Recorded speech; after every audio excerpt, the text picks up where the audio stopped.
Royal Challengers Bengaluru విధ్వంసకర batter Tim డేవిడ్పై IPL నిర్వాహకులు కఠిన చర్యలు తీసుకున్నారు. ఐపీఎల్ సీజన్లో భాగంగా ముంబై ఇండియన్స్తో విజయానంతరం అసభ్యకర సైగలతో టిమ్ డేవిడ్ అత్యుత్సాహం ప్రదర్శించాడు. ముంబై ఓటమిని ఎగతాళి చేస్తూ మిడిల్ ఫింగర్ను చూపించాడు. ఈ చర్యను తీవ్ర నేరంగా పరిగణించిన రిఫరీ అతని మ్యాచ్ ఫీజులో 30% కోత విధించడంతో పాటు 2 డీమెరిట్ పాయింట్స్ కేటాయించారు. దీంతో టిమ్ డేవిడ్ ఖాతాలో మొత్తం 3 డీమెరిట్ పాయింట్స్ ఉన్నాయి. మరో డీమెరిట్ పాయింట్ చేరితే అతను ఒక మ్యాచ్ నిషేధం ఎదుర్కొనున్నాడు.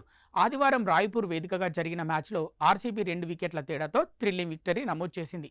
అయితే ఈ మ్యాచ్లో టిమ్ డేవిడ్ గోల్డెన్ డకౌట్ అయ్యాడు. ఆర్సీబీ గెలిచిన వెంటనే డగౌట్ నుంచి మిడిల్ ఫింగర్ చూపిస్తూ సెలబ్రేట్ చేసుకున్నాడు. ఇందుకు సంబంధించిన వీడియో నెట్టింట వైరల్ కాగా ఐపీఎల్ గవర్నింగ్ కౌన్సిల్ తీవ్రంగా పరిగణించింది. అతనిపై చర్యలు తీసుకున్నామనే విషయాన్ని అధికారికంగా ప్రకటించింది. IPL code of conduct article 2.6 ప్రకారం జట్టు లేదా వ్యక్తిని ఉద్దేశించి అసభ్యకరమైన సైగ చేయడం రూల్స్కు విరుద్ధం. ఈ ఉల్లంఘన చర్య కింద టిమ్ డేవిడ్పై మ్యాచ్ రిఫరీ కఠిన చర్యలు తీసుకున్నారు. అతని మ్యాచ్ ఫీజులో 30% జరిమానా విధించడంతో పాటు 2 డీమెరిట్ పాయింట్లు కూడా కేటాయించారు అని ఆ ప్రకటనలో పేర్కొన్నారు. ఈ సీజన్లో ముంబై ఇండియన్స్తో ఏప్రిల్ 13న జరిగిన తొలి మ్యాచ్లోనూ ఎంపైర్కు బంతి ఇవ్వకుండా పైకి ఎగిరేస్తూ ఆడినందుకు టిమ్ డేవిడ్కు జరిమానా విధించారు. మ్యాచ్ ఫీజులో 25% కోత విధించడంతో పాటు ఒక డీమెరిట్ పాయింట్ కేటాయించారు. ఈ సీజన్లో అతను మరో తప్పిదం చేసి డీమెరిట్ పాయింట్ అందుకుంటే ఓ మ్యాచ్ నిషేధం ఎదుర్కొంటాడు.